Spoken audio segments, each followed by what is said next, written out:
Olá! Hoje teremos mais um encontro do Carreira em Foco da gloriosa Faculdade de Direito Milton Campos. E neste encontro de hoje eu estou acompanhada de um dos participantes deste nosso grupo de extensão, que é o estudante Davi. Oi, Davi, seja muito bem-vindo nesse nosso encontro. Muito obrigado, professora. É muito bom estar aqui hoje. Eu sou o Davi Gelap, como dito, um estudante da grande Milton Campos, do primeiro período. E hoje nós estamos aqui com um querido professor da casa, o Arthur Guerra. Sim, é o nosso querido professor Arthur Guerra, professor de Direito Constitucional e de Direito Eleitoral. O Davi hoje na sua estreia, sempre difícil quando nós estamos diante dos telespectadores que são bastante exigentes e que estão sempre esperando algo de novo no nosso podcast. Olha, nesse momento a palavra é toda com esse querido colega e amigo de anos na faculdade, professor Arthur. Seja muito bem-vindo aqui no podcast do Carreira em Foco. Muito obrigado, professora Mônica. É um prazer muito grande estar aqui participando do Carreira em Foco, esse projeto de extensão maravilhoso da Faculdade Milton Campos, né? Sempre trazendo aí uma conexão entre o que a gente aprende na sala de aula e a sociedade, né? Porque, afinal de contas, é para isso que a gente trabalha, é para isso que a gente estuda, é exatamente para tentar construir o conhecimento não só dentro das paredes da faculdade, mas também trazendo para o público externo. E é muito interessante ver também um estudante envolvido, um acadêmico envolvido, Pedro Gelap. Muito obrigado também pelo convite. Estamos aqui para a gente bater esse papo e ver onde que a gente chega, né, com essa troca de ideias. Pois é, professor Arthur, nesse nosso encontro, nesse momento nós estamos querendo conhecer um pouquinho mais desse grande professor que os alunos entram no primeiro período e já sabem, terá o professor de Direito Constitucional Arthur Guerra daqui a alguns semestres. Mas antes de falarmos um pouco da sua belíssima trajetória profissional, nós queremos conhecer um pouquinho mais desse professor Arthur. Me conta aqui, como é que começou a sua trajetória de estudos? Onde você estudou? Onde você se formou? Sempre foi direito? Conta pra gente, como é que foi isso? Conto sim. Eu não posso deixar de começar a minha trajetória, né, a contar um pouquinho sobre a trajetória. É muito ruim a gente falar da gente mesmo, mas é só para contextualizar, sem mencionar a escola pública que eu estudei. Eu estudei num colégio público, né, na Escola Estadual Bueno Brandão. Né? Nessa época o estudo público ele era muito disputado, os pais realmente tinham confiança de deixar ali e tal, mas hoje em dia a visão é um pouquinho diferente, mas naquela época Bueno Brandão era um colégio, haviam dois aqui em Belo Horizonte, né, havia dois em Belo Horizonte que chamavam atenção, Bueno Brandão e Barão do Rio Branco, a competição ali, uma dicotomia entre os dois, né? Mas quem estudava no Bueno Brandão tinha até uma brincadeira, né? Bueno Brandão, entra burro e sai ladrão. Mas, graças a Deus, eu não segui o roteiro, né? E do Bueno Brandão, acabou que eu fui tentar a formação militar. Inclusive, fui para o colégio militar. Só que para o colégio militar era muito difícil. Você tinha que fazer uma prova, né? Especialmente vindo de outras escolas e tal. E chegando ali à quinta série, o Bueno Brandão já se encerrava, né? Até a quarta série. Chegando na quinta série, fui fazer o colégio militar. Qual não foi a surpresa? Foi o ano em que fecharam os colégios militares no Brasil. Então, eu tinha feito um ano de cursinho, vamos chamar assim, para o colégio militar, porque quem estudava no colégio, na escola pública, professora Mônica, não tinha história, geografia, separadinho, não. Chamava tudo ali integração social, ou moral e cívica e tal. Mas para a prova do colégio militar, a gente tinha lá que aprender história, geografia, separadas, matérias, né, em cada uma na sua área. Bom, mas aí, diante do fechamento do colégio militar, eu fui procurar outra escola. E aí acabei caindo no Colégio Santo Antônio. Fiz a prova do Colégio Santo Antônio e também morro de orgulho do Colégio Santo Antônio. A gente brinca, né, quando encontra o pessoal do Santo Antônio. Fizemos agora 30 anos de formado, na verdade 31. Encontramos de novo, parecia que a gente tinha encontrado ontem, né? E há muito tempo eu não encontrava vários daqueles colegas. Mas é um espírito muito de coleguismo mesmo e tal. E quem estudava no Santo Antônio se achava o máximo na vida, assim, né? Falava assim, nossa, isso é a melhor escola, não tem outra. Existem colégios bons também, Arthur. Eu falei assim, tem, mas tem o Santo Antônio. Então era bem assim, bairrista mesmo o Colégio Santo Antônio, né? Mas acho legal porque até hoje existe esse selo de qualidade, né? Assim, É uma escola que eu gosto muito, que eu tenho muito afeto pelos professores que ainda estão lá, pelos que eu tive, e sempre gostei muito dos meus professores, né? Desde a professora Valéria lá no Escola Estadual Bueno Brandão, até meu último professor da Faculdade de Direito, sempre gostei muito de todos eles e de guardar de agradecer, né? Sempre em toda homenagem, em toda possibilidade, eu coloco isso. Coloquei na minha dissertação de mestrado, coloquei no doutorado, enfim, sempre vou falando deles um pouquinho. Interessante, professor Arthur, eu vou interromper um minuto. Então, os seus estudos iniciais se dão em escolas públicas. E nós temos muitos estudantes na faculdade que também vêm das escolas públicas. E eu gostaria até de aproveitar para te fazer uma pergunta sobre essa sua experiência em 2 escolas públicas que são de excelência e depois esse momento em que você vai estudar numa escola particular, que é o Colégio Santo Antônio. Você teve dificuldades nessa transição, nessa mudança? Como foi isso? É interessante. Na verdade, foi só uma escola. Foi o Bueno Brandão, o Barão sim. não. Eles eram competidores. Isso. E ficava a janela lá da minha sala, no pré-primário, primeiro e segundo, a gente vendo o Barão do Rio Branco, que era logo em frente. Então não pode falar com o aluno do Bueno Brandão sobre ter estudado no Barão do Rio Branco, que é um terror, isso daí. Mas, assim, a brincadeira interna, né? A piada interna do colégio. Mas eu não senti muita diferença. É interessante porque o Santo Antônio, o pessoal fica criando várias lendas e tal, né? Mas não senti tanto essa diferença. Passei tranquilamente, a prova passei muito bem. Foi até uma situação, né, dramática na minha vida, porque meu avô é uma pessoa que eu amava de coração, de paixão.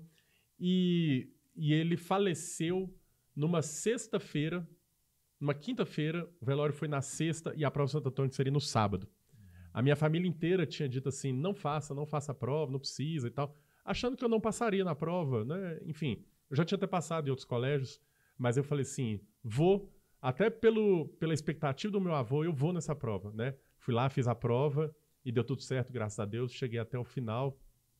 Santo Antônio realmente era um colégio apertado, mas quando a gente fala de apertado, e é isso que eu acho que fica a lição aqui, é porque desde o Bueno Brandão eu já estudava. Eu não era um aluno extremamente estudioso, e tal, mas eu tinha curiosidade. E eu acho que hoje isso falta muito nos estudantes, que é ter curiosidade. Eu estou falando na aula de constitucional, sobre a presidência da Câmara, presidente do Senado. Muitos não têm curiosidade de saber quem é a figura do presidente do Senado, que, por sinal, estudou comigo na faculdade também. Mas, assim, muitos não têm a curiosidade de saber como é a cor do carpete do Senado Federal e da Câmara, né? Curiosidades, e fui muito despontado nisso no colégio, né? Com muita pesquisa simples e tal, né? E depois no Colégio Santo Antônio a gente tinha que ter um ritmo de estudo, né? Que o ritmo de estudo não era nada... Hoje eu vejo os meninos assim, chego pro meu filho e falo assim, já estudou para a prova? Aí ele falou assim, estudei. Eu, já? Mas era simples, era 30 minutos. Eu, não pode ser assim, tem uma coisa errada, né? Ou a informação vai muito rápido ou eu que estou muito careta, né? Mas assim, o estudar não é simplesmente meter a cara no livro, mas é ler sobre o tema, é buscar nas mídias que a gente tem, né? Numa rede social que seja frutífera, né? Tantos professores aí com redes sociais ativas. O que eu chamo a atenção é que essa curiosidade do estudo, o ser interessante do estudo é o que a gente tem que buscar dar ao aluno, por exemplo, né? Então, eu sempre fui muito instigado no colégio a fazer isso. Até porque se não fizesse, não passava de ano. Então, nunca houve essa conversa assim, se você não estudar, você não passa de ano. Mas todo mundo estava estudando e eu sabia que eu tinha que estudar também, né? Então, tinha livro de papel, que é um negócio raríssimo, né? um objeto de desejo, viu? Então, assim, quando fala assim, teve dificuldade, não tive. Tive as dificuldades depois. 7ª série, 8ª série, 3º ano. Né? Como era seu hábito de estudo? Você se lembra? Lembro. Tinha um negócio que minha mãe falava que você tem que estudar. E ela trabalhava fora, era advogada, né? Tem que estudar. Aí você gerencia. No colégio a gente tinha um tal de SOI, Serviço de Orientação Educacional. E aí você ia lá, era meio com a psicóloga, talvez uma pedagoga, não me lembro ao certo, mas Você chegava lá, conversava a respeito, e eles falavam assim, não, seu dia vai ser assim, assado, você gosta mais disso, daquilo. Dava algumas dicas de o que ler, não ler. Então, vamos falar assim, na carreira normal, que é até a 8ª série, eu estudava ali, chegava do colégio, almoçava, fazia o dever para casa e depois lia os livros que tinha que ler sobre a matéria do dia. O livro da matéria do dia. Quando foi chegando no primeiro ano é mais apertado, segundo e terceiro é muito mais, porque eles não davam folga. Vai fazer vestibular no final do ano. Igual na faculdade a gente vê, né, às vezes os alunos, mas eu já sou do 10º período, já passei, né, já passei na OAB. Não, mas tem que passar no 10º primeiro, né?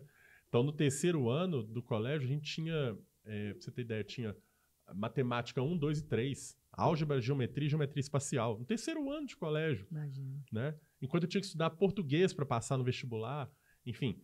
Mas aí no terceiro ano, a rotina era um pouco mais apertada, porque eu tinha aula, aí eu ficava de 2 às 6 inevitavelmente estudando, podia acontecer o que fosse, né? E os professores falavam muito isso. Pode chegar a vizinha, seu parente no interior e tal, essa é a hora de você estudar. E depois tinha dia à noite que eu tinha aula também. Então, lembra aquelas matérias que eu tinha que estudar na hora que eu chegava em casa, que eu estava acostumado desde a 5ª série? É o que eu falo hoje com os meus alunos. Eu falo assim, gente, a professora Mônica deu aula hoje, você vai simplesmente pegar aquele capítulozinho lá do Teoria do Estado e ler aquele capítulo. Não precisa ler o livro todo de uma vez, mas ler aquele pedacinho, que você vai assimilar melhor. Uma coisa é aprender, outra coisa é ter a informação ali no dia. Isso. Né? Porque ter a informação no dia, ela passa. Isso. Agora, o aprender, ninguém te tira isso nunca. E aí, quando chegava à noite, eu chegava à noite da aula, às vezes eu estudava também um pouquinho sobre aquilo que eu tinha tido ali no colégio no dia anterior. Então, meu terceiro ano foi realmente mais puxado, até porque, daqui a pouquinho eu conto um fato interessante do meu terceiro ano. Não vou contar agora, o pessoal ficar mais no podcast aqui, segurando. Mas daqui a pouquinho eu conto, até o final do bloco eu conto. Eu tinha outras pretensões antes de ir para o direito. Isso que nós queremos saber. Onde porque olha aqui, estudioso, tinha, portanto, já desde muito jovem o hábito de estudar, mas em que momento esse direito vai aparecer na sua vida? Como isso se deu? Tem influência da família, esse avô querido que faleceu, enfim. Conta isso pra gente. Conto. Na verdade, não vou contar ainda o spoiler final, o ponto final, mas eu vou contar como que eu cheguei lá.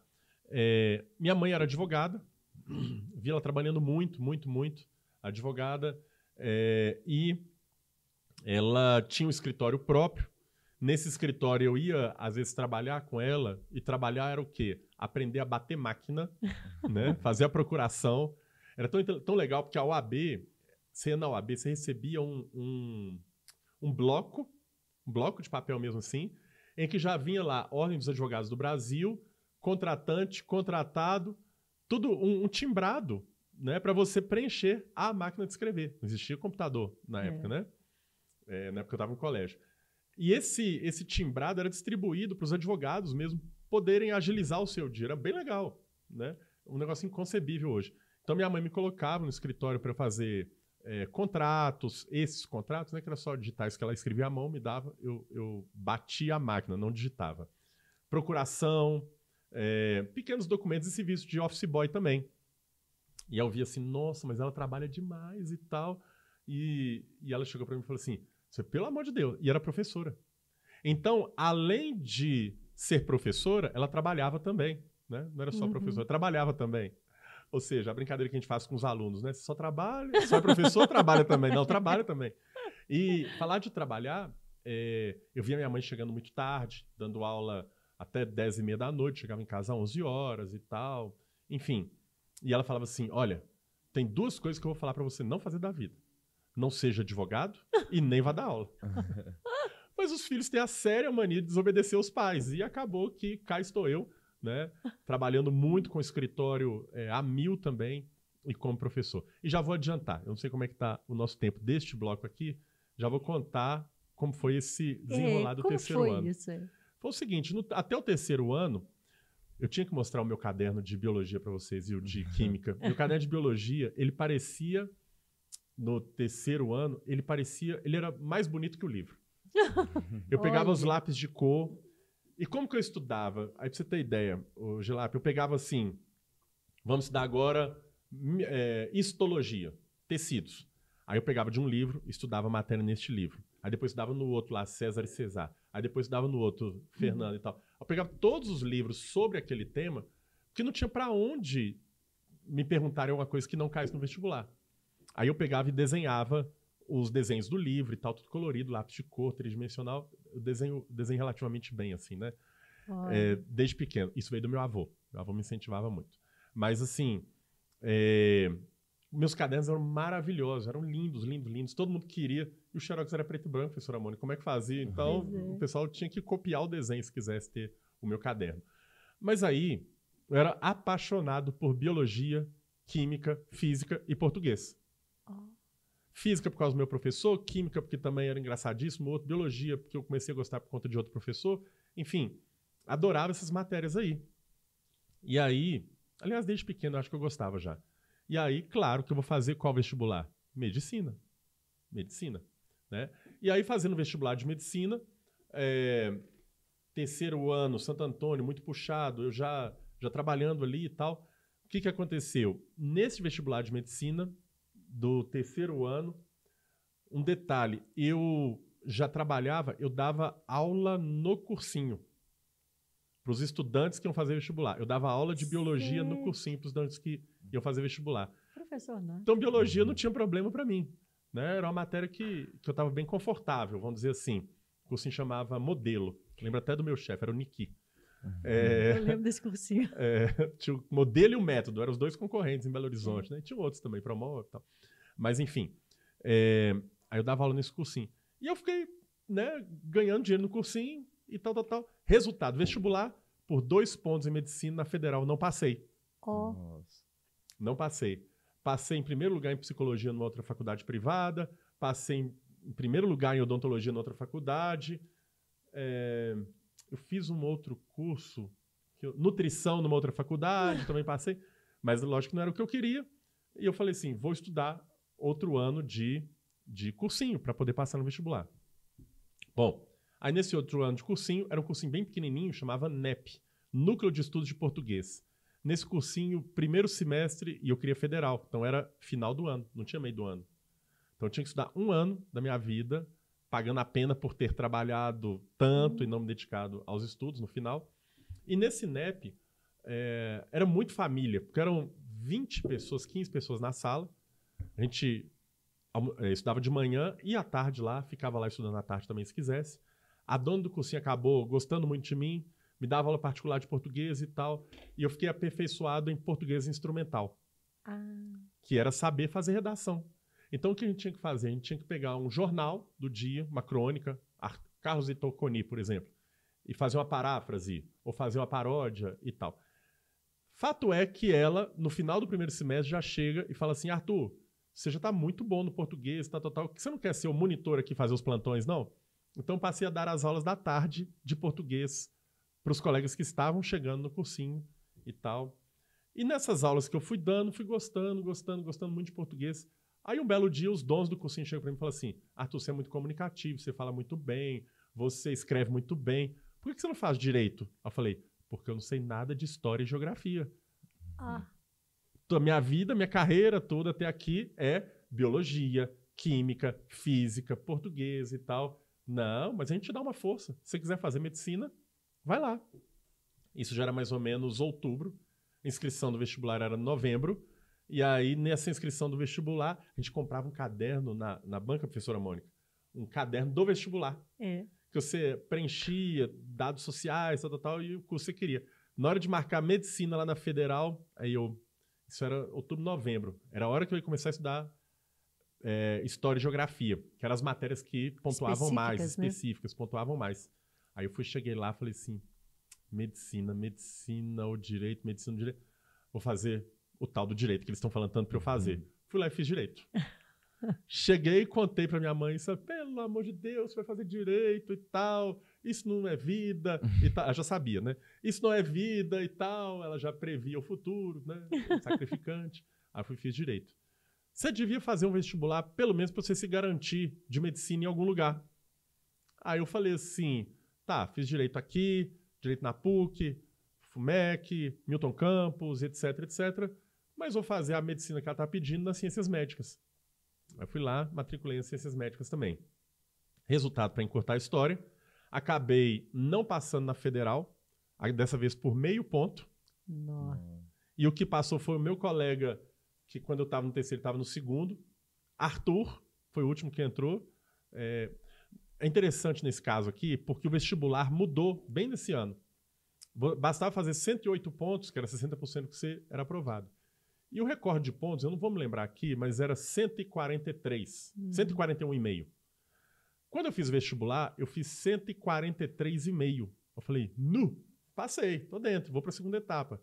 E bati o recorde. Só que não, veio outro colega meu de sala e tirou 148,5 e o outro tirou 150 e tanto e meio.